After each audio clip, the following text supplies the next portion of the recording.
Udah jangan pura-pura bego, Zul, kalau emang bego. Lo pernah baca Alkitab kagak? Logikanya saja, saya tidak minat dengan dongeng. Logikanya saja. Apakah pantas Allah begitu nafsunya untuk memenuhi syahwat sang nabi dibandingkan untuk memberikan makan umatnya? Ini kamu berbicara mengenai pantas atau tidak pantas. Anda ngaca dulu deh. Apakah pantas manusia melahirkan Tuhan? Dasar anjing kamu, macam-macam fitnah Alkitab. Makanya saya mengajak Anda untuk menjadi manusia, jangan menjadi serigala seterusnya. Allah memberikan Anda akal, harusnya Anda gunakan akal itu untuk mencari kebenaran.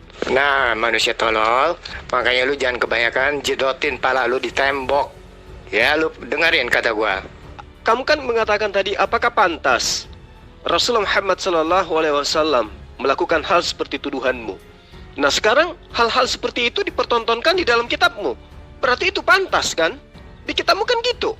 Ada orang menikah sampai 1000 sampai 600 gundik. Di kitabmu ada seperti itu. Bahkan Tuhanmu berasal dari keturunan pezina.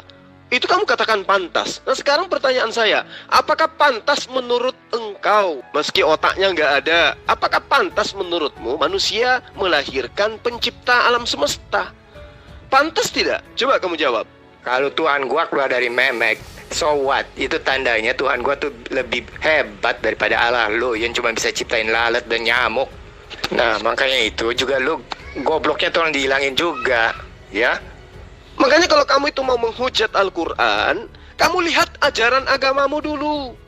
Nah inilah aku bilang, kamu itu kudu wajib punya kacamata kuda, supaya kamu itu ngerti betapa jauh kesesatanmu selama ini. Kamu sudah sesat, kembali nyerang Al-Quran, menghujat Al-Quran, menghina Rasulullah, ya, menghina umat Islam.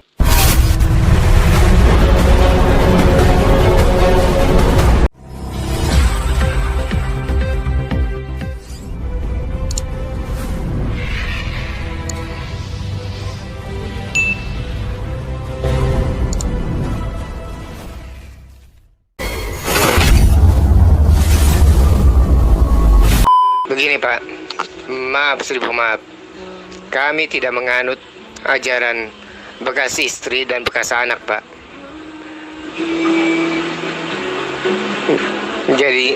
Jadinya tolong dipahami dulu di situ.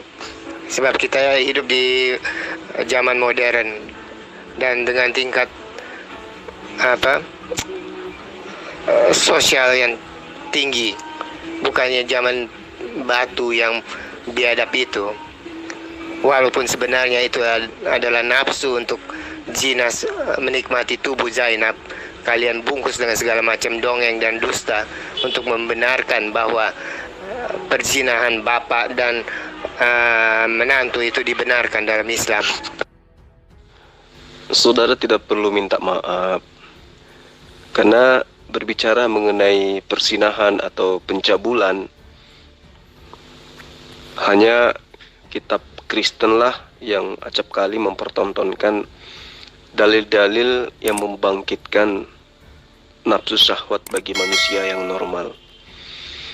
Kaitannya dengan tuduhan Anda terhadap Al-Quran, kaitannya dengan Rasulullah Muhammad SAW, dengan istri dari Said, ya. Itu pengetahuan Anda tidak akan pernah sampai ke sana. Kenapa? Karena Anda tidak memahami Al-Quran. Yang Anda tahu hanya menghujat, dan yang Anda tahu hanya terjemahan, lalu kemudian Anda pahami terjemahan itu dengan pemahaman Anda yang hanya seupil itu.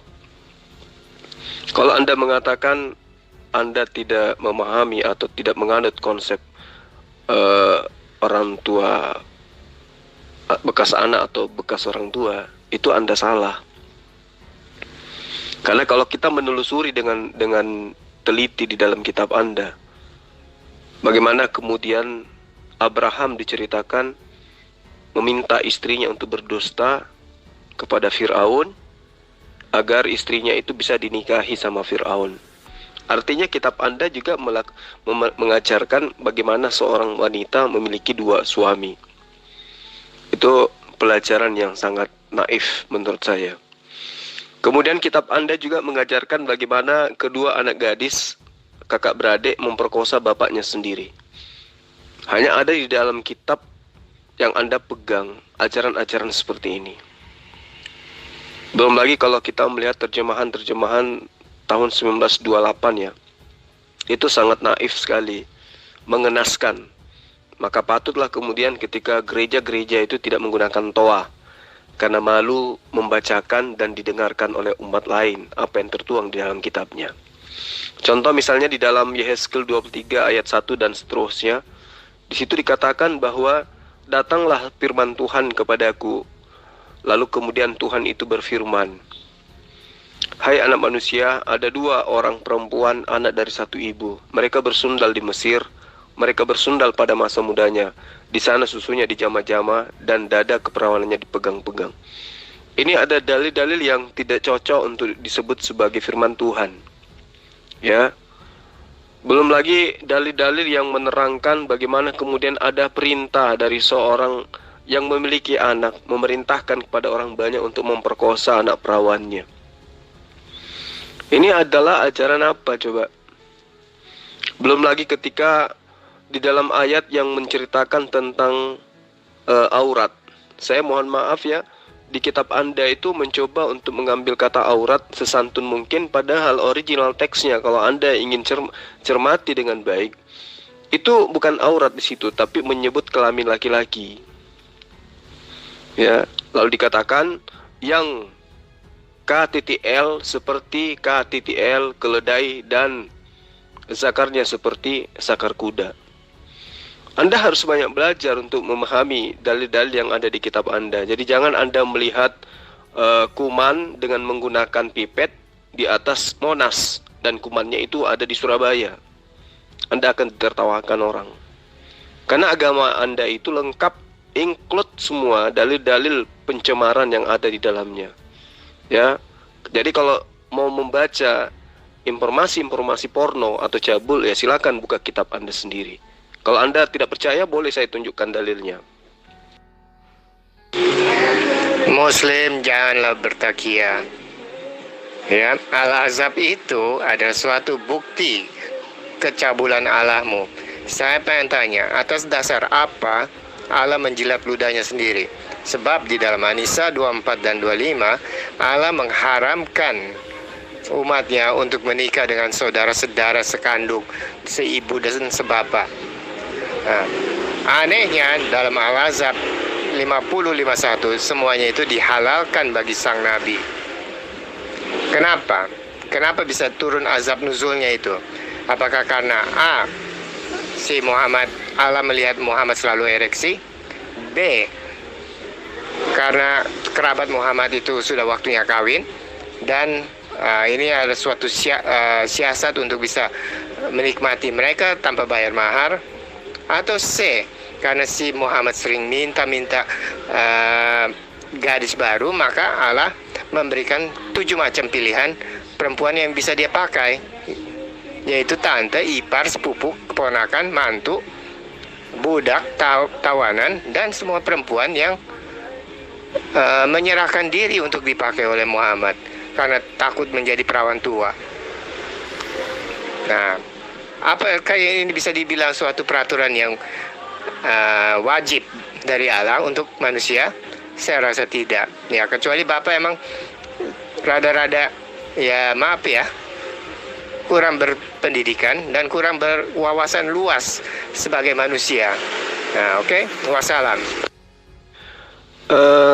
Jadi gini, perkataan seekor serigala bahwa Rasulullah Muhammad SAW itu diperbolehkan untuk menggauli wanita mana saja, itu adalah perkataan ya layaknya binatang, kan gitu ya.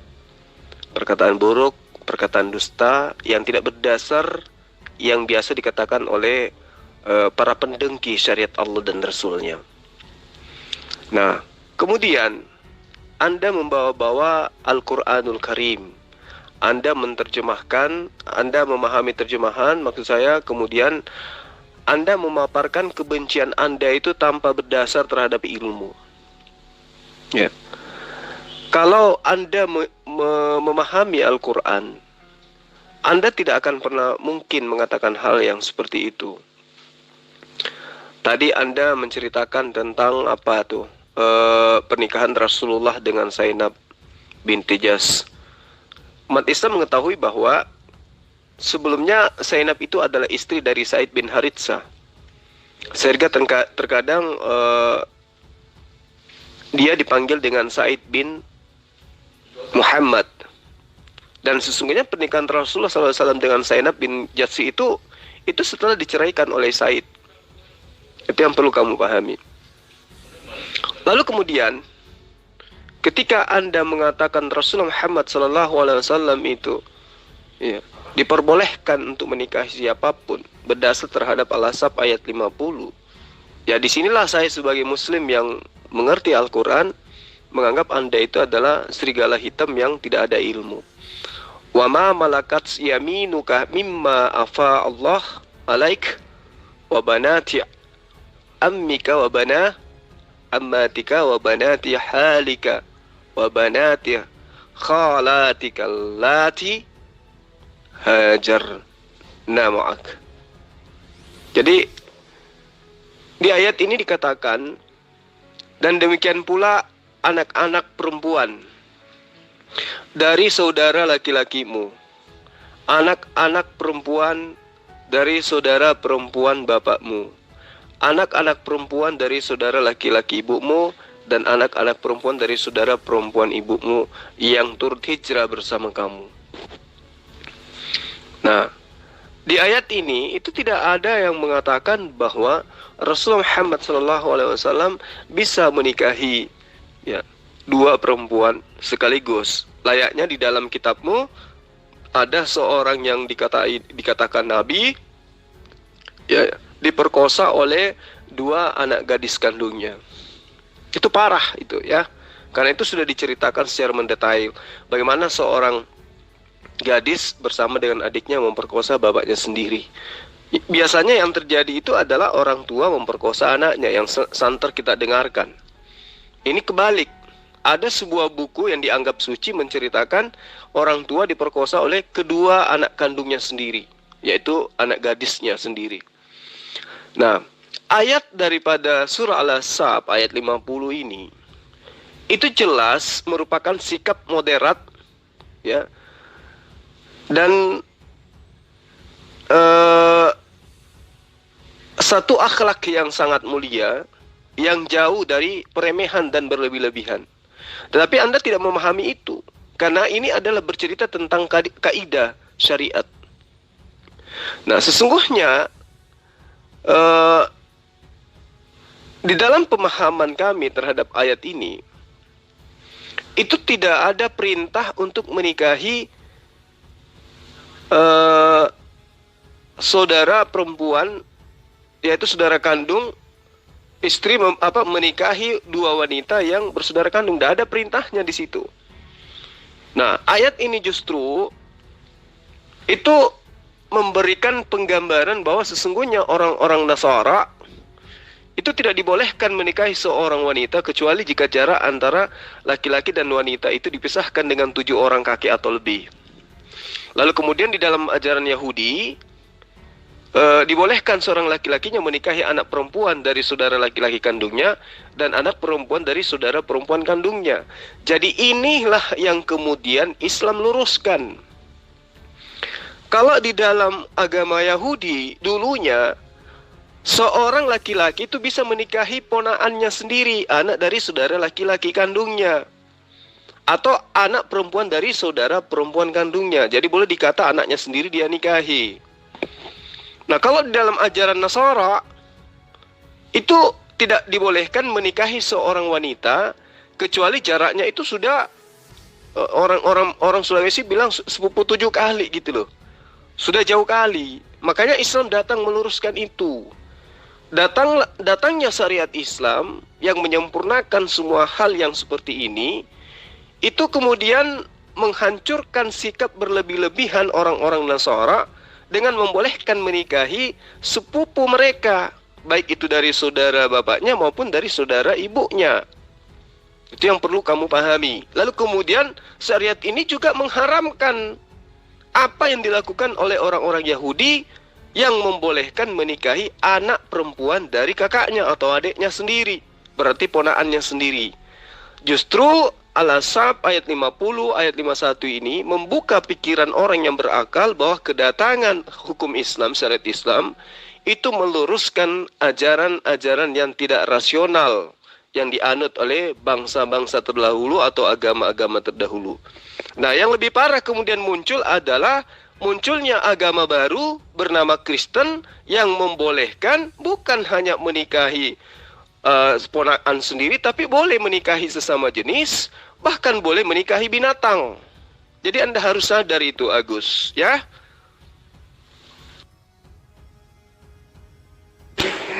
Justru yang mengherankan adalah Muslim tidak percaya Yesus Tuhan, tapi mati-matian membuat cerita untuk menyangkal ketuhanan Yesus. Lebih konyolnya lagi, semua Muslim kalau diajak debat Quran mereka larinya seperti pocong ketemu hansip, mencelak kiri kanan seperti Zulfikri Abbas, siapa lagi, Agustan. Kasihan. Bodoh itu gratis, dibuat bodoh oleh agama itu fantastis. Bodohnya nggak bisa diukur. Semoga dipahami ya. Justru yang saya melihat para pendeta di Nusantara ini itu berlarian menjauh dari saya. Ya, kalau Anda mengatakan kami ini takut membahas Al-Quran, jangan salah. Justru kami membuka diri untuk berdialog dengan para serigala-serigala. Ya, kalau memang ada yang mau berdialog, silakan. Membahas Al-Quran, ya betul-betul membahas Al-Quran, bukan membahas terjemahannya. Karena kalau berbicara mengenai Al-Quran berarti berbicara mengenai kalamullah. Berarti harus masuk kepada kaidah-kaidah bahasa yang ada di dalamnya. Unsur-unsur keilmuan, disiplin ilmu yang mendukung terhadap kalamullah itulah yang harus dikaji, bukan terjemahan. Nah, yang ada selama ini adalah serigala hitam atau orang-orang Kristen itu acap kali menghindar dari kami kristolog Muslim ini. Karena serigala hitam itu tahu bahwa kami lebih paham gospel daripada mereka, termasuk kamu. Anda tidak ada ilmu sama sekali, Anda hanya mengatakan Al-Ahzab 50, Al-Ahzab 51.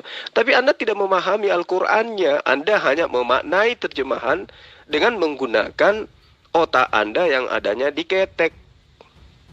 Jadi semuanya ya hanya berasumsi ria terhadap apa yang Anda inginkan untuk menobatkan terjemahan tersebut sesuai dengan pemikiran Anda. Kalau apa yang Anda katakan itu benar, maka tidak ada lagi umat Islam di muka bumi ini. Tetapi karena apa yang Anda katakan itu adalah asumsi belaka terhadap pemahaman terjemahan, ya layaknya kamu memahami Yesus itu adalah Tuhan berdasarkan kitab terjemahan, yang mana kitab terjemahanmu itu kau tidak tahu asalnya dari mana. Ya, sudah beberapa pendeta yang saya tanya, Anda mengatakan Yesus itu Tuhan berdasarkan kitab buatan Lembaga Alkitab Indonesia. Pertanyaan yang muncul kemudian, terjemahan yang dituliskan oleh Lembaga Alkitab Indonesia itu mereka dapat sumber dari mana? Ya, hampir semua serigala itu kabur ketika ditanya itu. Tapi kalau Anda bisa menjawabnya, ya coba, saya mau tahu.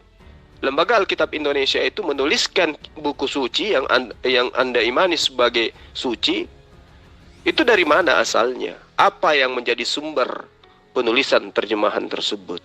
Coba Anda jawab. Anda kata seseorang membaca buku tentang pistol, Pak. Apakah itu otomatis dia langsung setelah baca buku itu dia langsung pergi ke toko penjual senjata dan beli pistol dan lalu membunuh orang? Ya, Anda jangan bertakia.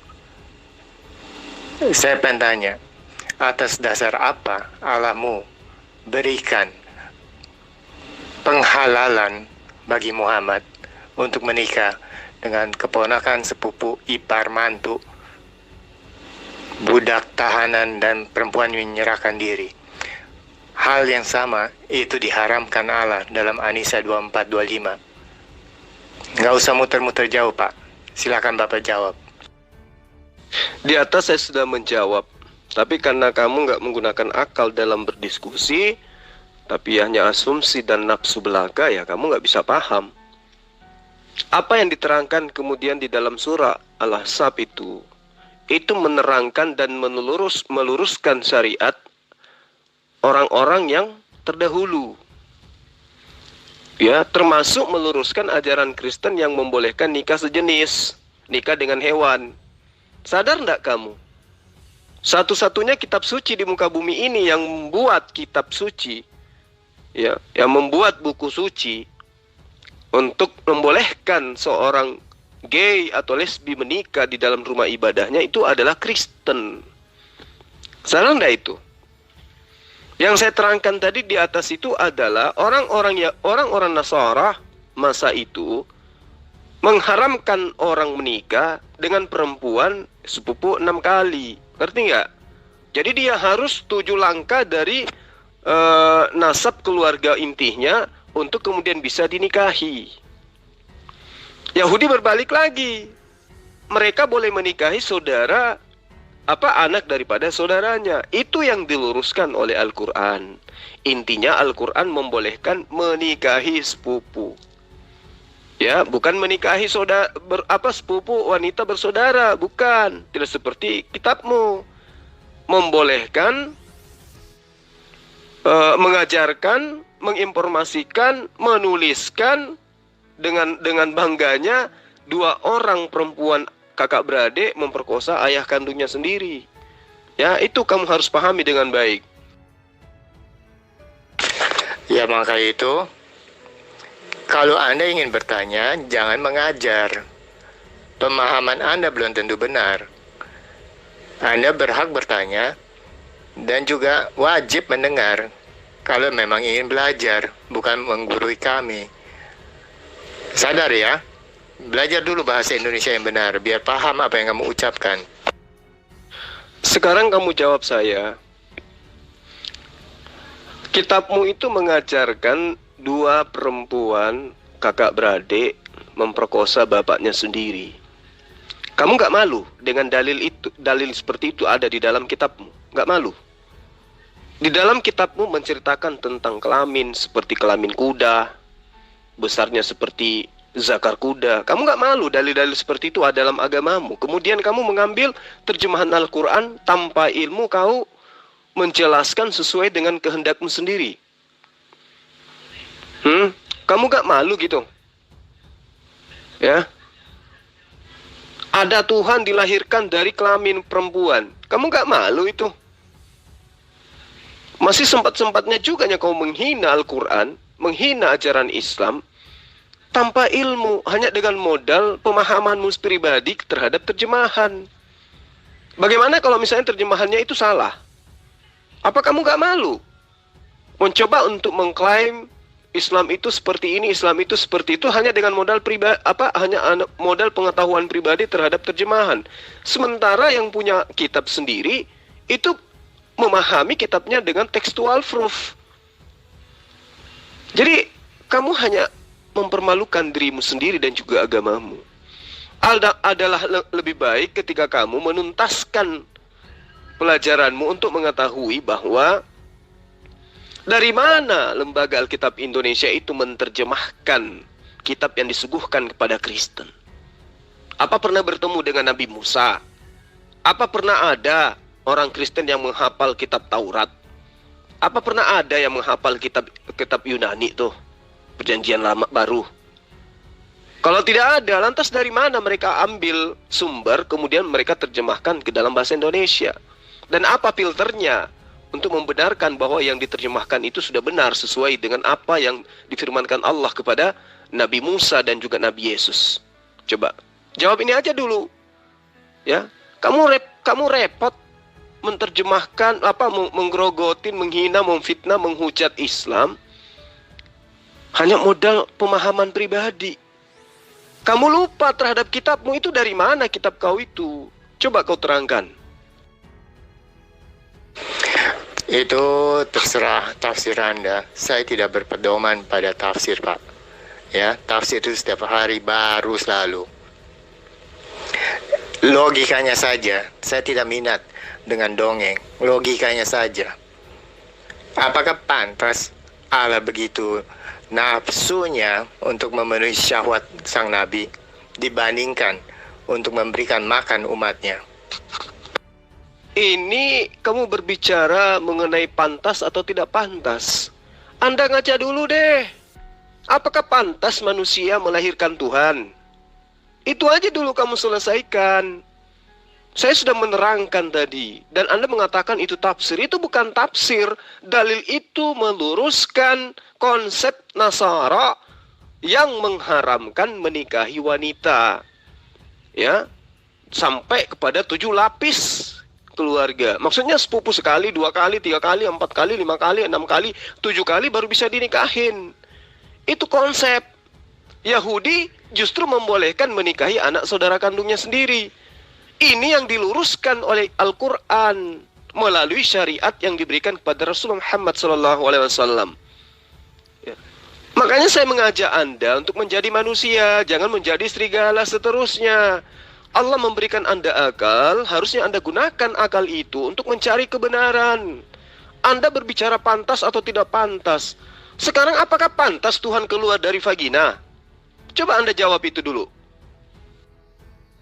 Iya, saya tanya, kalau sudah jelas Quran berkata, Quran ini adalah untuk bangsa Arab, kenapa Anda paksakan di Indonesia? Masih mau cari asbun nusulnya? Luar biasa.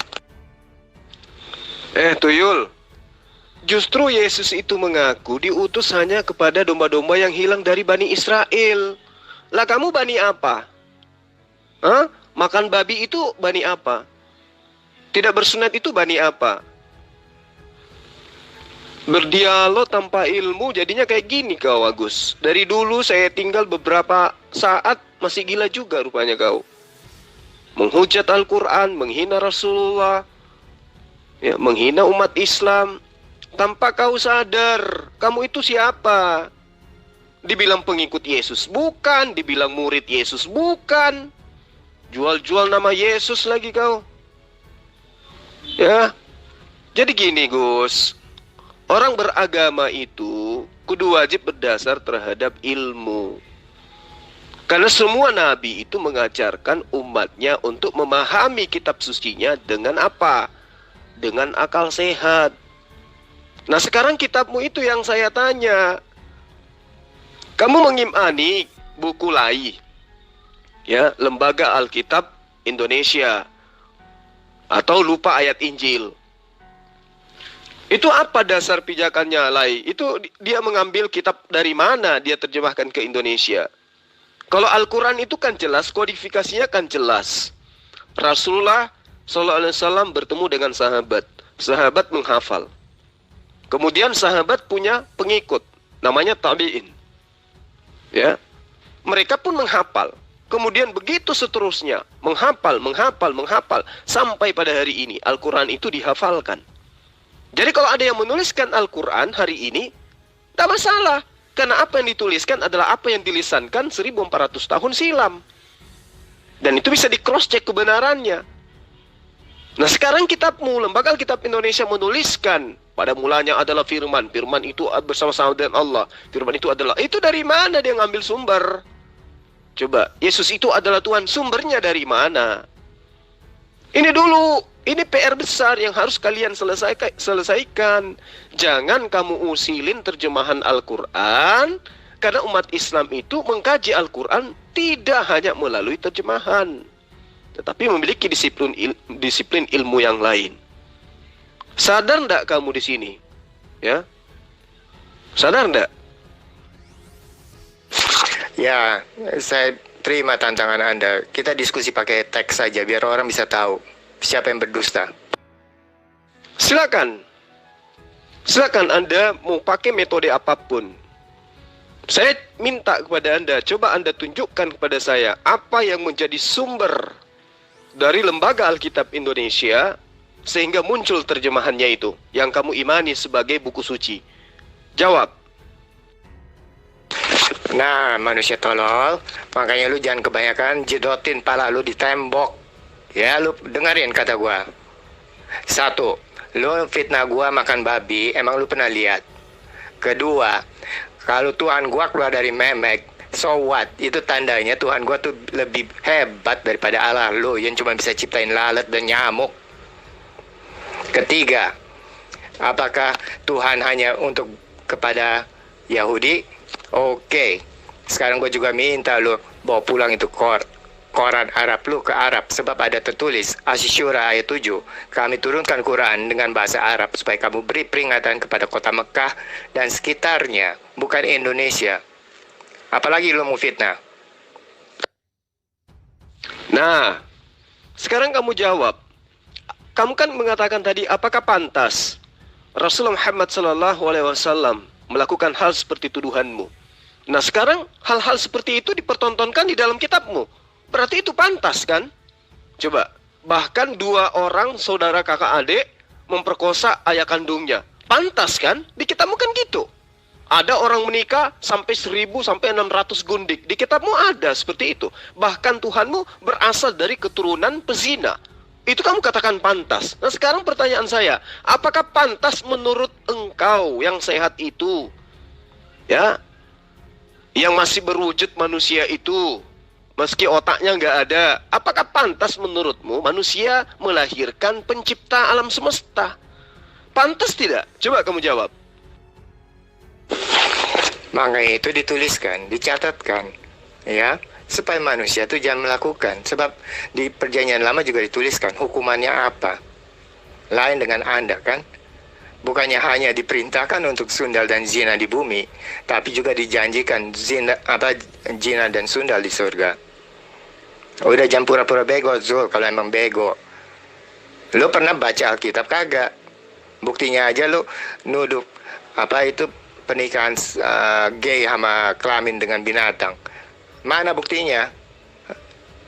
Dasar anjing kamu, macam-macam fitnah Alkitab sama orang Kristen. Sekarang gue tuntut lo, buktiin. Di mana lu pernah lihat gua makan babi? Di mana lu pernah lihat gua nggak sunat? Jangan fitnah lo, hati-hati. Itu kitabnya agama lain. Kitabnya orang Yahudi. Ya, bukan kitabnya orang Kristen. Kamu mengambil kitab imamat. Loh, emang itu jadi acuan perilaku bersyariatnya, berhukum agamanya Kristen? Emang Kristen itu berdiri di atas pondasi kitabnya Yahudi? Emang orang Kristen itu di dalam kehidupannya berhukumkan terhadap hukum perjanjian lama? Jadi kalau kamu mau menipu, kamu jangan sembunyi di balik kitabnya orang Yahudi. Gunakan kitabmu sendiri. Nih saya ajarkan nih, dalam 1 Korintus 15, ya, di dalam kitabmu itu diterangkan bahwa orang-orang Kristen itu kelak tidak akan dihukum darahnya, tidak akan dihukum dagingnya. Jadi kalau mau melakukan apapun di muka bumi ini yang berlandaskan terhadap biologis, sah-sah saja, boleh-boleh saja. Mau berzina dengan ayam, berzina dengan babi, sah-sah saja. Berzina dengan kodok juga bisa sekiranya Anda mampu. Karena kenapa? Di hari kebangkitan, Kristen itu tidak akan bangkit dengan jasadnya. Makanya Paulus pendiri Kristen mengajarkan kepada kalian bahwa kelak orang Kristen itu tidak bangkit lagi dagingnya, tidak bangkit lagi darahnya, yang bangkit adalah rohnya. Berarti jasad dan juga darahnya, dagingnya, tubuhnya, jasmaninya bisa melakukan apa saja, boleh. Dalil penguatnya jelas, Galatia 5 ayat 1. Dengan matinya Yesus, maka kalian dibebaskan dari kuk penghambaan. Kalian dimerdekakan dari hukum-hukum Tuhan. Lantas kenapa ketika saya tanyai tentang persundalan, kamu bawa-bawa imamat? Tuyul, di agamamu itu, dengan matinya Tuhan kau itu, yang berupa manusia yang keluar dari kelamin wanita, maka kamu itu dibebaskan dari hukum Taurat. Artinya kalau kau dibebaskan dari hukum Taurat, berarti kamu bebas melanggar 10 hukum itu. Dan juga bebas melanggar semua 600 aturan di dalam ajaran Torah itu. Karena kau sudah dibebaskan, kamu sudah dimerdekakan. Jadi kamu jangan membual sembunyi di kitabnya orang Israel. Harus kamu itu punya malu. Orang Kristen itu adalah orang yang selamat, dijamin masuk surga. Kenapa? Karena mereka sudah dibebaskan dari aturan Tuhan. Giliran membahas tentang pencabulan, di mana di kitabnya Bani Israel ada pelarangan pencabulan, kamu sembunyi di situ. Itu namanya bahlul. Ya. Makanya kalau kamu itu mau menghujat Al-Quran, kamu lihat ajaran agamamu dulu. Apa pantas, ya, kamu menghujat Al-Quran, tetapi hanya menggunakan terjemahan, dan hujatanmu hanya berdasar terhadap pemahaman pribadimu. Sadar enggak kau tuh, Gus? Tapi kayak mana mau kau sadar? Kamu itu makanan-makanan yang diharamkan oleh Yesus. Minumanmu juga minuman yang diharamkan oleh Yesus. Kayak mana mau sadar kau? Nah, makanya itu juga lu gobloknya tolong dihilangin juga, ya. Nah, coba lu baca itu. Al-Maidah 46, apa isinya? Hah? Apa perlu gua tulisin? Biar orang tahu tuh lu goblok, nggak pernah baca kitab sendiri. Kenapa? Dengan Al-Maidah ayat 46, ada apa rupanya? Kamu mau sembunyi lagi lewat Al-Quran? Tadi kamu sudah sembunyi di kitab imamat. Kamu mau sembunyi lagi di Al-Quran gitu. Ketika ayat Al-Quran itu menerangkan wa kaffaina ala atharihim bi Isa bin Maryam musaddiqan lima baina yaday minat Taurat wa atainahul Injil. Emang kenapa rupanya? Kamu pikir kitabmu yang perjanjian lama itu Torah? Kamu pikir perjanjian baru itu Injil? Ah, inilah aku bilang, kamu itu kudu wajib punya kacamata kuda supaya kamu itu ngerti betapa jauh kesesatanmu selama ini.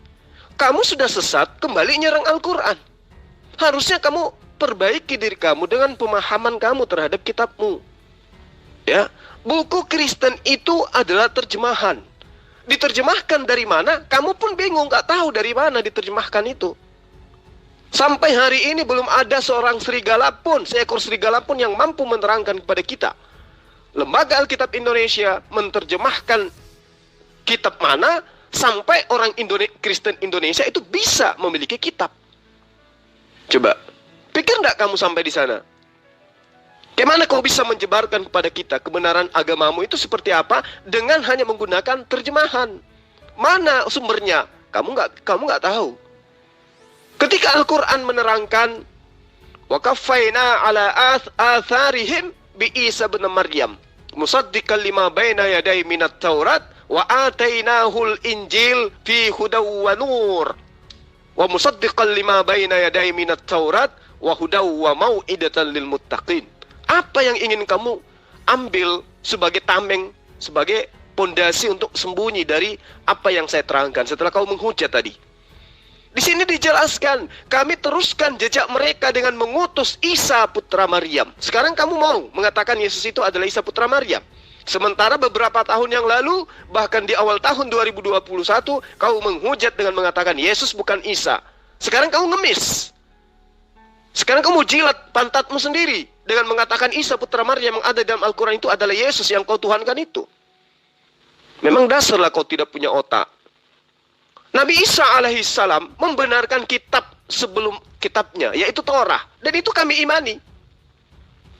Ya, lalu kemudian padanya diberikan Injil, itu kami imani. Yang jadi masalah sekarang adalah perjanjian lama kau itu bukan Torah, perjanjian baru kau itu bukan Injil. Kitab kau itu ondel-ondel. Sumbernya tidak tahu dari mana, asal mengimani saja. Ketika ditanya, Lembaga Alkitab Indonesia lupa ayat Injil, menerjemahkan sebuah kitab ya ke dalam bahasa Indonesia, yang menjadi sumber daripada penerjemahan itu apa? Tak ada yang bisa jawab. Oh, itu Torahnya Nabi Musa, nenekmu kiper. Emang ada kitab Torah Musa saat sekarang ini? Emang pernah lihat kau? Oh, itu Injilnya Yesus, nenekmu kiper. Emang ada kitabnya Yesus sekarang ini? Jadi kalau kamu mau belajar itu, Gus, kau mau menghujat, kau bekali dirimu dulu dengan ilmu. Jangan hanya kau sesumbar terhadap kitabnya orang lain, agamanya orang lain, sementara kamu lupa bahwa umat Islam jauh lebih terpelajar terhadap kitab terjemahan kau itu daripada kau sendiri. Ngerti? Ayo Zul, apalagi yang lu mau fitnah dari Alkitab? Mumpung gua masih ada waktu buat tabokin lu dengan ayat Alkitab dan Quran. Kamu terangkan aja dulu coba. Lembaga buku kitabmu itu menuliskan terjemahan. Ya, apa yang menjadi sumber terjemahan mereka? Coba kamu jawab. Ayo Zul, apalagi yang lu mau fitnah dari Alkitab? Mumpung gua masih ada waktu buat tabokin lu dengan ayat Alkitab dan Quran. Ayo Agus, kamu kemana Gus? Cepatlah. Kok kamu kabur? Jawab dong. Terjemahan yang kamu anggap sebagai buku suci saat ini, itu diterjemahkan dari mana? Dari buku Tatang Sutarma ya?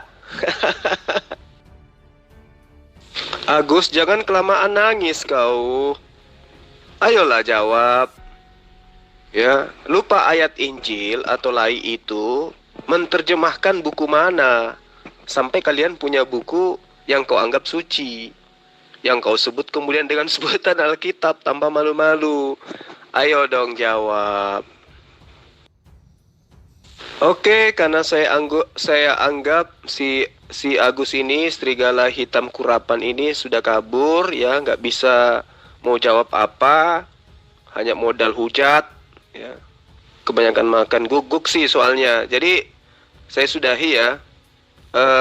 Pesan terhadap kalian yang ada di sini, teman-teman Kristen yang masih bisa siuman, yang masih bisa disadarkan, cobalah kalian itu berpikir dengan akal sehat. Ya, dari mana kitab atau buku yang kalian anggap Alkitab itu, sementara Alkitab itu adalah nama lain daripada Al-Quran. Jangan-jangan usil daripada Lembaga Alkitab Indonesia itu mengambil kata Alkitab itu untuk menutupi buku yang mereka terjemahkan. Sumber menjadi terjemahan mereka juga tidak jelas dari mana. Ingat, Musa kitabnya itu usianya sudah 3000 tahun lebih. Bagaimana mungkin kemudian Lembaga Alkitab Indonesia atau lupa ayat Injil itu bisa menulis sebuah terjemahan yang tidak jelas asal-usulnya. Tidak ada satu manusia pun ya setelah Esra yang menghafal Torah. Tapi kenapa di tahun ini masih ada juga buku terjemahan Indonesia yang mengaku bahwa itu berasal dari Torahnya Nabi Musa atau kitab Tanak. Demikian juga pengajaran Yesus. Tidak ada satu manusia pun yang bisa membuktikan bahwa penulis kitab yang kalian anggap perjanjian baru itu pernah bertemu dengan Yesus. Ya, cuma nama Yohanes, nama Matius, yang Lewi itu kemudian ditempel di kitab kalian supaya dianggap sebagai murid Yesus. Lukas, Markus sama sekali, apalagi Paulus itu tidak pernah ketemu dengan Yesus. Jadi pesan buat Agus secara pribadi, Anda kalau ingin menghujat, Anda perbanyak dulu belajar. Ya, jangan setiap hari makan babi, tiap hari minum khamar, tidak pernah mandi junub, cebok hanya air 1 sendok. Itu tidak akan bisa membuat kalian itu memahami Al-Quran. Karena Al-Quran itu adalah kitab suci, itu adalah kalamullah. Menyentuhnya pun harus dalam keadaan suci. Kalian tak pernah mandi junub, bagaimana mungkin bisa menyentuh kalamullah? Ya, jadi kamu belajar. Makanya kalau kamu membawa-bawa terjemahan Al-Quran, kamu selalu jadi bulan-bulanan, kamu jadi dipermalukan gitu loh. Ya, Agus ya. Dan sekali lagi kepada sahabat-sahabat Kristen lainnya, tolong supaya kalian pikirkan, apa betul kitab kalian itu suci? Apa betul kitab kalian itu terjemahan dari kitab Tanak? Apa betul kitab kalian itu adalah ajaran Yesus langsung? Atau jangan-jangan ya, itu adalah ajaran serigala yang Yesus katakan datang untuk menganiaya murid-murid aslinya di abad pertama. Karena itu, tolong kalian belajar lagi.